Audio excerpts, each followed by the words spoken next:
నమస్కారం welcome to మన news నేను మీ anchor Sukanya the fastest regional news media మిత్రులందరికీ నమస్కారం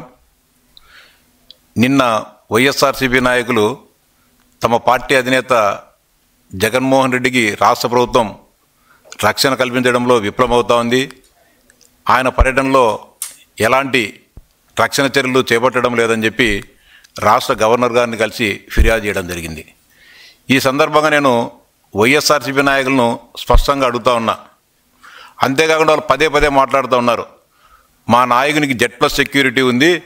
ఆయన భద్రతలో రాష్ట్ర ప్రభుత్వం నిర్లక్ష్యం వహిస్తోంది అనేసి Z+ సెక్యూరిటీ అనేది మీరో నేను ఇచ్చేది కాదు జగన్మోహన్ రెడ్డి అది కేంద్ర ప్రభుత్వము ఆ వ్యక్తికి ఉన్న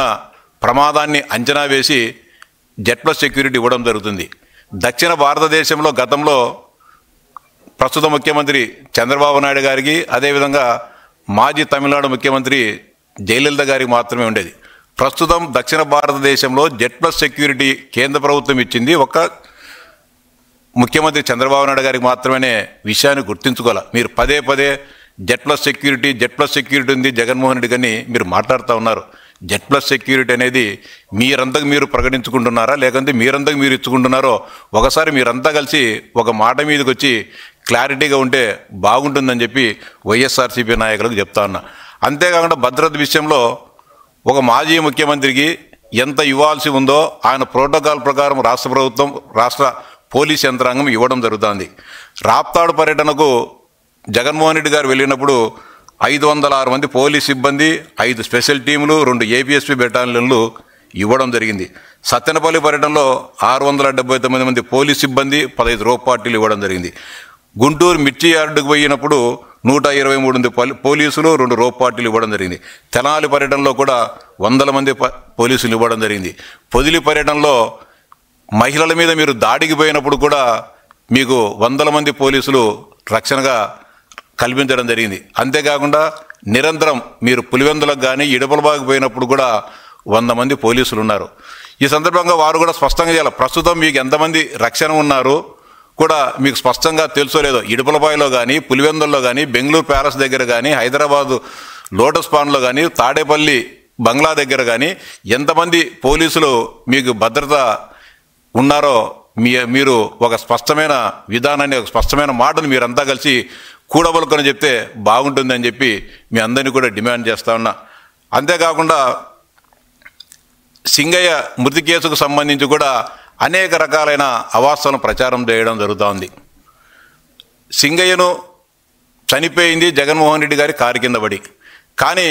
మీ పార్టీ నాయకులంతా కలిసి ఒక్కొక్కరు ఒక్కొక్క రకంగా చెప్తున్నారు ఒకరేమో తెలుగుదేశం పార్టీ వాళ్ళు ITD వాళ్ళు ఆర్టిఫిషియల్ ఇంటెలిజెన్స్ను ఉపయోగించి దీన్ని మార్ఫింగ్ చేశారని చెప్పి ఒకసారి చెప్తారు ఇంకొకసారి దీన్ని కల్పితమని చెప్పి చెప్తారు అదేవిధంగా రకరకాలుగా మీరు మాట్లాడుతున్నారు ఈ సందర్భంగా జగన్మోహన్ రెడ్డి గారిని సూటిగా అడుగుతా ఉన్నా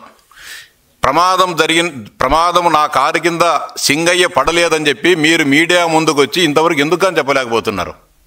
దీనికి స్పష్టమైన సమాధానం చెప్పాల్సిన అవసరం ఉంది కారు నడిపేటప్పుడు ప్రమాదం సింగయ్య మీ కారు కింద పడ్డాడా లేదా అనే విషయం మీ డ్రైవర్కి కానీ లేకపోతే కనుక మీకు కానీ తెలుసా తెలియదా ఒక స్పష్టమైన ప్రకటన చేయాలని చెప్పి డిమాండ్ చేస్తూ ఉన్నా అంతేకాకుండా సింగయ్య మీ కారు కింద పడినప్పుడు ఆయన పక్కకు తీసి ముళ్ళ పొదల్లో వేయకోకుండా మీ వెనకల వందలాది మంది వాహనాలు ఉన్నాయి ఏమాత్రం మానవత్వం ఉన్న వ్యక్తి అయినా సరే ఏమాత్రం ప్రజాస్వామ్యం అంటే నమ్మకం ఉన్న వ్యక్తి అయినా సరే మనిషి జీవితం ప్రాణం ఉన్న ఎవరైనా సరే ఆలోచించేది తన కాన్వాయ్ని ఆపేసి ప్రమాదం జరిగిన వ్యక్తిని తన పక్కనున్న వారికి ఎవరికొరికి పురమాయించి ఆ వాహనాల్లో ఆసుపత్రికి చేరుస్తారు ఎందుకు కానీ మీరు నీ వెనకల వందలాది మంది వాహనాలు ఉన్నా కూడా అతని ముళ్ళబదల్లో వేయాల్సి వచ్చింది తర్వాత కూడా చెప్తున్నారు మీ సాక్షి ఛానల్లో కానీ మీకు అనుకూలమైన ప్రసార సాధనాలలో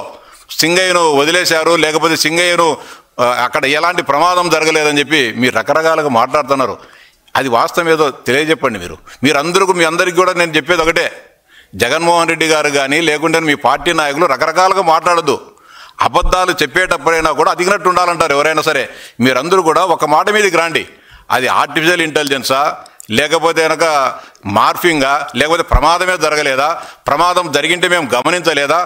అనే విషయాన్ని కూడా మీరందరూ కూడా ఒక మాట మీద రాలేకున్నారు. ప్రమాదాలు జరగడం అనేది సహజం, కానీ తప్పు ఒప్పుకోవడంలోనే మీ గొప్పతనం ఉంటుంది. మా కారు కింద పడినారు, మా ప్రమాదం జరిగింది, పొరపాటు జరిగిందని ఒక్క మాట జగన్మోహన్ రెడ్డి గారు ఎందుకని చెప్పలేకపోతా ఉన్నారు? ఎందుకనో మీరు దాన్ని అవమానంగా భావిస్తా అభద్రతకు లోనవుతున్నారు. అంతేకాని దీనిపైన కూడా రకరకాలుగా మీరు మాట్లాడడం జరుగుతోంది. మీరందరూ కూడా, మీ పార్టీ నాయకులందరూ కూడా సింగయ్య ఏ విధంగా మృతి చెందాడనే దానిపైన ఏకాభిప్రాయానికి రావాలని చెప్పి మిమ్మల్ని అందరినీ కూడా కోరుతా ఉన్నా. అంతేకాకుండా గతంలో అంటే ఇలా గందరగోళము ఏ విధంగా ఉంటుందంటే, జగన్మోహన్ రెడ్డి గారి బాబాయ్ 2019లో చనిపోయినప్పుడు కూడా ఉదయం 6:30 గంటలకు ఆయన ప్రమాదం వార్త తెలిస్తే ముందు గుండెపోటు అన్నారు. తర్వాత మళ్ళా కొంచెం సేపు గందరగోళం అయిన తర్వాత మధ్యాహ్నానికల్లా మర్డర్ అన్నారు. సాయంత్రానికల్లా నారా చంద్రబాబు నాయుడు గారు ఈ హత్యం చేశారని చెప్పి, నారాసుర రక్త చరిత్ర అని చెప్పి ప్రచారం చేశావు. తర్వాత కూడా మా చిన్నాయన్ను హత్య చేసిన వాళ్ళు అంతు చూస్తా అని చెప్పావు. తర్వాత ఎవరైతే హత్య చేశారని చెప్పారో, ఎవరైతే నిందితులుగా చేరారో వారందరిని కూడా రక్షిస్తున్నది నువ్వు కదా జగన్మోహన్ రెడ్డిని ప్రశ్నిస్తున్నా. అదేవిధంగా సింగయ్య మృతి కేసులో వివేకానంద రెడ్డి హత్య సమయంలో ఏ విధమైతే గందరగోళంకి ప్రజలందరినీ గురి చేశారో, ఏ విధంగా గందరగోళ పరిస్థితులను నెలకొల్పాలని ప్రయత్నం చేశారో, సింగయ్య మృతి సందర్భంగా కూడా ఒకసారి ఒకటంటారు, ఒకసారి ఇంకొకరనే పరిస్థితి ఉంది. ఎందుకు ఇంత గందరగోళానికి? ఈ గందరగోళం నాయాలంతా కూడా వైఎస్ఆర్సీపీలోనే ఉన్నారు. వాళ్ళందరూ కూడా ఆ గందరగోళం నుంచి బయటికి రావాలని చెప్పి విజ్ఞప్తి చేస్తూ ఉండా. అంతేకాకుండా మానవత్వము దీని గురించి మాట్లాడుతున్నారు. సాక్షాత్ ఇటీవలనే వార్తలు వస్తున్నాయి, సొంత తల్లి విజయమ్మ ఫోన్ కూడా ట్యాప్ చేశారని, సొంత చెల్లి శర్మిల ఫోన్ కూడా ట్యాప్ చేశారని. తల్లి చెల్లినే నమ్మకోకుండా వారి వ్యక్తిగత సంభాషణలు కూడా నీ దొంగ చెవులతో, అదేవిధంగా నీ మిత్రుడైన కేసీఆర్ గారి సహాయ సహకారాలతో మీరిద్దరూ కలిసి విన్నారంటే నీకు ఏమాత్రమైనా కూడా మానవత విలువలు కానీ, లేకుంటే బంధుత్వాలు కానీ, లేకుంటే ప్రేమానురాగాలు కానీ ఏమైనా ఉన్నాయా జగన్మోహన్ రెడ్డి అని చెప్పి సూటిగా ప్రశ్నిస్తూ ఉన్నా. అంతేకాకుండా మేము ప్రజాస్వామ్యబద్ధంగా పరిపాలన చేశాం, ఇప్పుడు నా పర్యటనలో ఇబ్బందులు పెడుతుంది ప్రభుత్వం చెప్తున్నారు. చంద్రబాబు నాయుడు కుప్పం పోయినప్పుడు మీరు అడ్డుకుంది వాస్తవం కాదా? అంతేకాకుండా అయ్యన్న పాత్రుడు గారి కుమారుడి పెళ్లికి అని చెప్పి విశాఖపట్నం పోతే, విశాఖపట్నం ఎయిర్పోర్ట్లోనే చంద్రబాబు నాయుడు గారిని 8 గంటల పాటు అడ్డుకున్నది వాస్తవం కాదా? అంతేకాకుండా అనపర్తి పర్యటనకు పోయినప్పుడు లారీలను అడ్డం పెట్టి చీకట్లో బాబు గారిని లైట్లు కూడా ఆపేస్తే సెల్ ఫోన్ లైట్లతో కిలోమీటర్ల మేర రోడ్డమ్మడి కూడా ఆయన నడిచొచ్చిన సందర్భం నీకు గుర్తు లేదా జగన్మోహన్ రెడ్డిని ప్రశ్నిస్తా ఉన్నా. మాచర్లలో తెలుగుదేశం పార్టీ కార్యకర్తను హత్య చేస్తే ఆ సంబంధిత కుటుంబాన్ని పరామర్శించేదానికి బాబుగారు ఉండవల్లి నివాసించి బయలుదేరితే ఉండవల్లి నివాసానికే తాళ్ళు గొలుసులు కట్టి వాహనాలు బయటికి రాకుండా చేసిన సంఘటనను ఈ రాష్ట్ర ప్రజలు ఎవరు మర్చిపోలేదు జగన్మోహన్ రెడ్డి అని చెప్తా ఉన్నా. అంతేకాకుండా మీ పార్టీ నాయకుడు జోగి రమేష్ సాక్షాత్తు బాబు గారి ఇంటి మీదకే దాడికి పోయిన విషయాన్ని కూడా ఎవరు కూడా మర్చిపోలేదు జగన్మోహన్ రెడ్డి అని ప్రశ్నిస్తున్నా. సాగునీటి ప్రాజెక్టుల సందర్శన కోసం బాబు గారు రాయలసీమ ప్రాంతం నుంచి పర్యటించేటప్పుడు అంగళ్ళు మీద పోతే అంగళ్ళు మీద మీ వాహనాలు పోయే దానికి కాదని చెప్పి పెద్దిరెడ్డి రామచంద్రారెడ్డి గారి సారథ్యంలో వాహనాల మీద దాడి చేసి 100 మంది కార్యకర్తలకు తీవ్రంగా గాయపరిచిన సంఘటన ఎవరు మర్చిపోలేదు జగన్మోహన్ రెడ్డి. ఆ రోజు ఏం సంబంధం లేకుండా కూడా బాబు గారితో పాటు మా అందరిపైన చాలా మంది పైన దాదాపు 600-700 మంది మీద తెలుగుదేశం పార్టీ కార్యకర్తల మీద హత్యాయత్నం కేసులు పెట్టి నెలల పాటు వేధించి నెలల పాటు జైల్లో నిర్బంధించిన సంఘటన కూడా ఎవరు మర్చిపోలేదు జగన్మోహన్ రెడ్డి. ఇలాంటి మీరు అదేవిధంగా యువగలం పాదయాత్రలో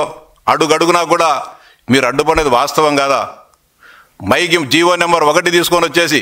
ఆ రోజు ఎక్కడ కూడా సభలు సమావేశాలు జరగకూడదు, రోడ్ల మడి నడవకూడదు, మైకులు వాడకూడదు, స్టూల్ ఎక్కితే స్టూళ్ళు కానీ వాటిని కూడా పక్కకు తీసుకొని పోయి లోకేష్ బాబు గారిని నానా హింసలకు గురి చేసిన సంఘటనలు కూడా ఎవరు మర్చిపోలేదు జగన్మోహన్ రెడ్డి. అలాంటి మీరు ఈరోజు ప్రజాస్వామ్యం గురించి, ప్రజాస్వామిక హక్కుల గురించి, వీటన్నిటి గురించి మాట్లాడుతుంటే దయ్యాలు వేదాలు వల్లించినట్టుంది. అందరూ కూడా సిగ్గుతో తల వంచుకుంటున్నారు.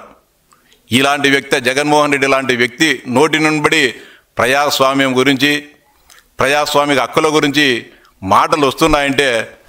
నవ్విపోదురుగాక నాగేటి సిగ్గు అని చెప్పి అందరూ కూడా ముక్కున వేలేసుకునే పరిస్థితి ఉంది. ఇప్పటికైనా కూడా స్పష్టంగా డిమాండ్ చేస్తా ఉన్నా, మీరందరూ కూడా గందరగోళాన్ని విడనాడి సింగయ్య